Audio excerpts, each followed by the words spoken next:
then let's talk about pre-screening these prospects when they come at us and get through this process. I want to screen some more deals for you guys today as well, your deals. Okay, I'm on page 121. All right, you should know by now what is the number one thing I'm looking for when these buyers come at me. Correct. How much of money they got. Now, if my business is built around also looking for cash buyers that can go qualify for a loan, I'm also looking for credit as well, I guess, right? If they got credit and I'm okay with cashing out, then I won't put them through the lease option mode. I'll just simply send them to the mortgage originator and let him or her get their application and get it rolling. But frankly, that's a rarity in our case because we're attracting the people that don't have the good credit just based on our advertising. Incidentally, do not assume that because you run an ad that says no bank qualifying or even no money down, which you'll never run. I ran one time, absolutely no money needed. Because we had a 100% loan back then, and they even let me pay the closing costs, which you still have with USDA. How many of you live in how many of you are aware of USDA? Okay, USDA will make 100% loans and let you pay 6% of the closing costs, up to 6%, which is all of them, if you're in an area where they're lending. And you should go to usda.gov and look at your local map to see where those areas are.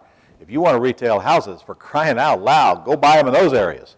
Because if you can't sell a house with nothing down, don't give up your day job. I mean, you'll get rid of those before you even get them ready to sell. But you still do need credit-worthy buyers. But it's a lot easier when they don't have to have money. So if I want to cash out, that would be a nice property to cash out. In fact, Jay Connor, that's his business. He sells to people and gets them USDA loans, 100% qualified, and cashes out. I'm looking for money. I'm looking for money, and I'm looking for how much of a monthly payment they think they can make. And those are the two biggies on the front end. Now, I'm going to learn more than that from them, but that's the ones that determine suspects from prospects.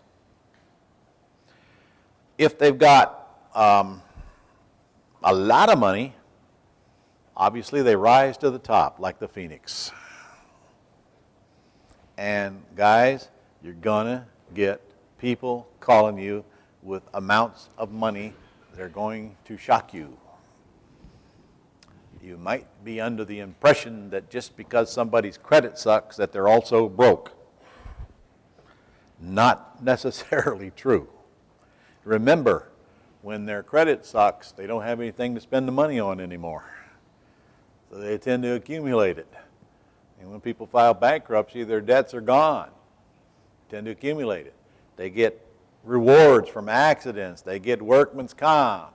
They get tax return refunds. I don't know where they get the cash from. Probably from drugs. I don't know. You know, they just have it, and they get it. And you'd be surprised how much people can come up with to put them into a home. And they don't have to go qualify at a bank. So, I'm going to take the applications that we get, or I'm going to take the VA gets it on the telephone. They're still going to fill out the same buyer sheet, and we're going to take a look at those, and the ones who have the most money are going to go to the top. It's just that simple. There's no sophisticated processing system. He who has most money gets first shot. And then if, we can get a reasonable monthly payment out of them, we probably found our buyer unless we find something that we really don't like in the screening process. And then we work our way down. And of course, it's area by area. They tell us what area of town they want to live in, and so we're not going to call somebody who lives on the north, wants to live on the north side with a Mandarin house, unless they got a lot of money. Then we might get them to move from the north side to Mandarin. If they got a lot of money, they're going to get called pretty much every time we get a house, aren't they, Scott? Huh? It's amazing how fast people will change their mind when you call them and they didn't really mean it. They just thought they wanted to live X and they're not really sure. Really what they want is a house of their own. And I find that the location of the area of the city is not near as important to them as getting in a house of their own that they like. All right, so let's screen them here on page 122. And actually, if you just turn to page 123 and 124, you'll see an absolutely magnificent script that does all the screening for you. And your VA can read this script word for word while they're talking to this person, and by the time you get through with it, you've pretty much built your buyer's list based on this information. So let's just look at it real quick. Well, this is designed if they're calling you now, so you just turn it a little bit around if you're calling them or they're calling them. And so it says, I'm calling about your ad. Which ad were you calling about? All right, now here, the key stuff starts to kick in. Are you calling for yourself or someone else? Guys, if you're talking to someone that's not the principal, you are wasting your breath. You might as well just shut up and tell them, well, please have the person that wants to buy the house call me back.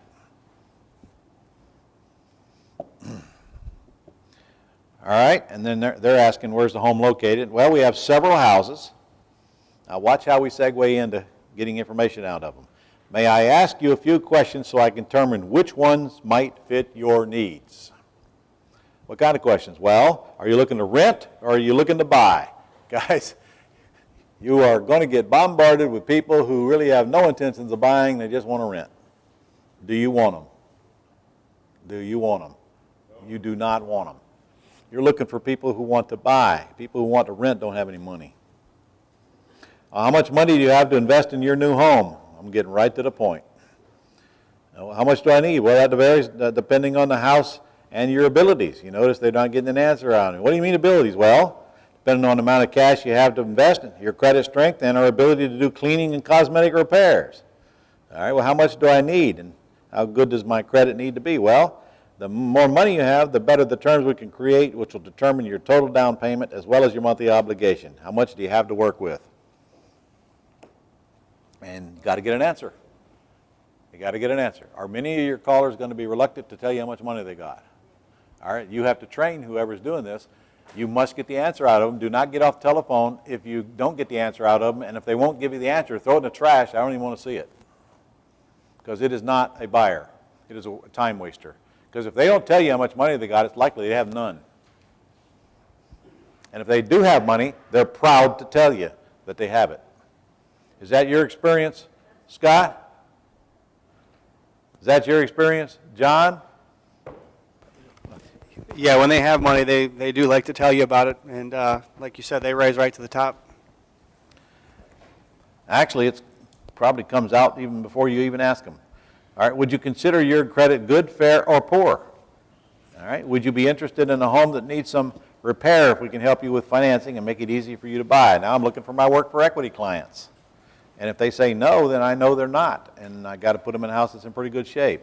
Well, what kind of repairs? Well, some of our homes may require some cleaning and cosmetic repairs and others extensive rehab. In fact, should you have a separate buyer's list for people who are willing to do extensive rehab? Yes. Because that's going to be a small list, but a good list. Good. Guys, I put tenant buyers in work for equity deals when the houses were condemned.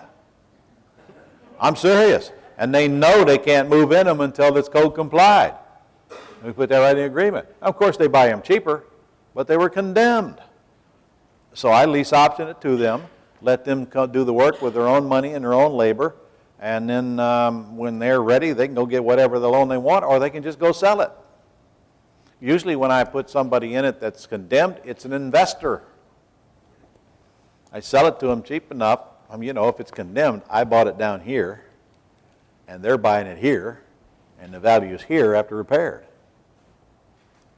This is a whole business model. In this 60-second window is a whole business model right here. Do you have any condemned places where you live? Huh? There's a whole city full of them in there. I love those orange signs that say condemned on them. Because when the minute the sign hits the house, what happens to the perceived value of the house? I mean, it's worthless in the mind of most people, right? Not to me. Does the fact that it got condemned have any relevance as to how much work it needs? None. In fact, if it's boarded up, it's probably better shape on the inside than the ones that aren't boarded up, because the vandals can't get in there to destroy the house. And you get a lot of free plywood, don't you, when you buy it?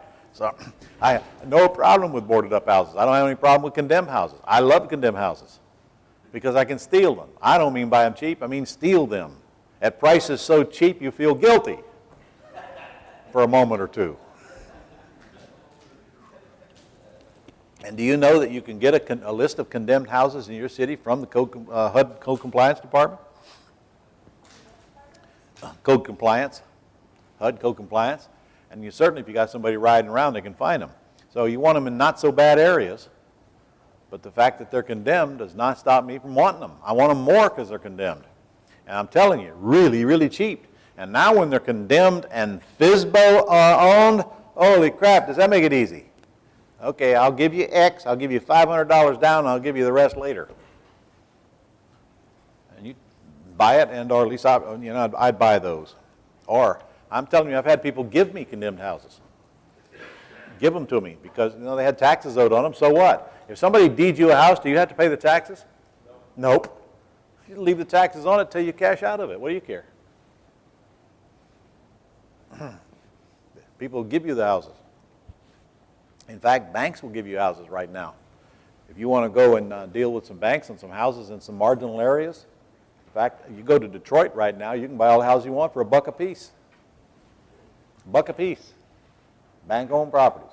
You just have to sign an agreement that you'll put them back into condition with X number of time, put them back into service. Anyway, off the subject. All right, next. Here's one that I always like to ask. All right, John, have you ever tried to buy a home before? And if the answer is yes, well, what stopped you? I want to know that. Now I know what hurdle we got to overcome. What kind of monthly payment do you feel your family can afford for a new home? And how many bedrooms do you need? Are you saying that the 2-bedroom house is out of the question if they need 3? Do you have any other requirements? Do you have a pen and paper ready so I might give you the address? Or would you prefer I email them to you? And definitely we want their email address. And then you give them the directions. And then you follow up after they've gone out to see the house if there's any reason for you to even give them the address. If they say they got no money and their credit sucks, do you need to give them the address? No reason, because they're never going to buy from you. Okay? VA has this script. VA can take this and transfer this information to their buyer sheet. Just follow this script and answer these questions and put the answers on the buyer sheet, and you got it. And if they're doing it on a computer, it's already on the buyer's list right there. If the screen's in front of them while they're filling it out. And it's a great script. It keeps you from forgetting to ask questions that should be asked. All right?